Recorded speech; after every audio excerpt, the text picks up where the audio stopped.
Hello and welcome to Songfoolery, a course that is all about music and shenanigans.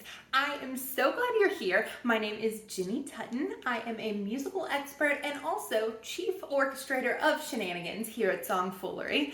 If you found me from the podcast, you know that they call me the Fluteal with a super smart noodle. And the reason they call me that is because I play the flute. That is my primary instrument that I've played the longest and I keep up with the most. And the noodle, the super smart noodle part, is because I have 3 whole degrees in music. I have 1 in music education, 2 in instrument performance, and the last one is a doctorate, which means that I had to write a really, really long paper, but I got a cool hat to wear when I was done.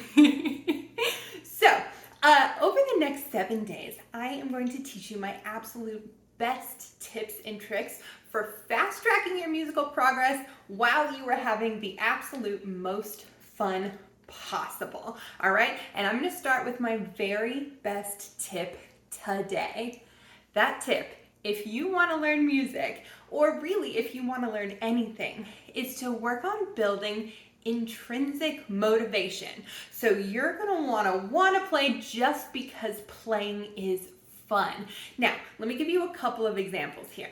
So first example, I've got a musician who has heard just really great music all their life. They want to be like Yo-Yo Ma. They want to be like James Galway. They want to sound like Eric Clapton. So they get an instrument, they get some lessons, and they think, man, I should really practice. Oh, I'm going to have to practice a lot and I'm going to have to work really hard if I'm ever going to sound like Eric Clapton. This is going to take me forever. All right. Now, the second person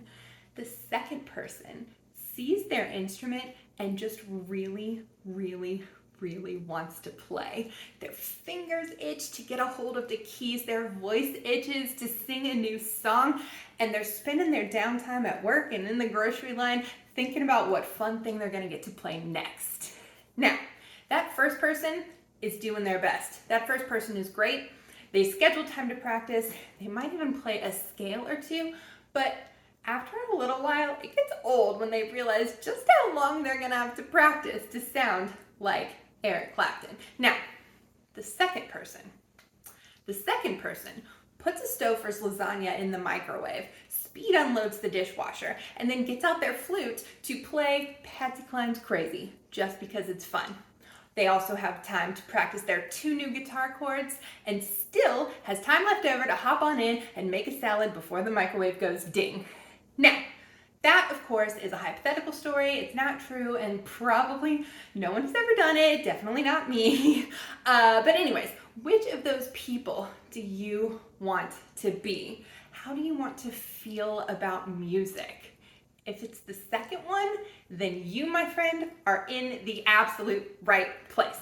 Now, I know that a fun first approach sounds frivolous and silly, but I promise you, my friend, shenanigans work. And here's why. If you have fun and you look forward to playing, you're going to show up week after week, even if it's just for 5 minutes a day and not even every day. You're going to keep showing up. And that, my friend, is how you wake up in 6 months knowing a whole lot more music than you did when you started. All right. For your musical chorus, for your musical shenanigans, I have 3 different exercises for you to do over the next 6 days. And yes, you heard that right, 3 exercises, 6 days. If you need to miss a day or even 3, no big deal. We are not perfectionists here. Now, on the other hand, if you are really feeling it and you want to rock out every day, please get down with your bad selves. Rock out every single day. I'm going to give you some ideas for remixing your prompts so that you can do something fun every single day if that's what you're feeling. All right, couple of details for you. Number 1, your first prompt is actually going to come to you tomorrow, but don't worry, I have something exciting planned for you today too. Thing number 2. On the last day of the course, I'm going to email you a big PDF with all the information that we have covered, okay? So there is no need to try to save emails or take notes. None of that stuff. I got you. It's coming your way at the end of the course. Now, thing number 3, and this is key to building that intrinsic motivation, okay? You are going to reward yourself for anything musical that you do. You do a prompt I give you, celebrate like Kool and the Gang, okay? You listen to music on your way to work and you drum along on the steering wheel, have a little party in the USA, Miley Cyrus style, alrighty? Even if you think, oh, it could be fun if I played that counts. Reward. That is how we are going to slowly but surely build up that intrinsic motivation so that you can have fun while you practice.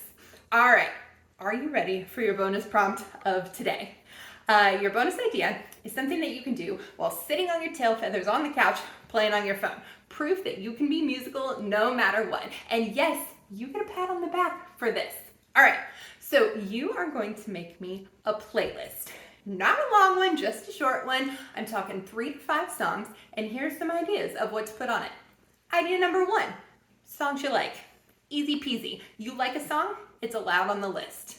Idea number 2, you can tell me your life's story in song. So pick a song that represents every section of your life, your eras, if you will. Taylor Swift, pick one song for each era that tells me your life story. And your final option, if you want, is to make a playlist that tells a story or is a poem. And in this instance, we're talking a little bit more about the song titles as opposed to the songs themselves. So you want them to compose some sort of musical poetry. All right, I have my examples of these in the email that I sent you. So try out your playlist, get excited for this week. Make sure you reward yourself for everything musical so you can build yourself up, Buttercup. And I will see you tomorrow. Bye.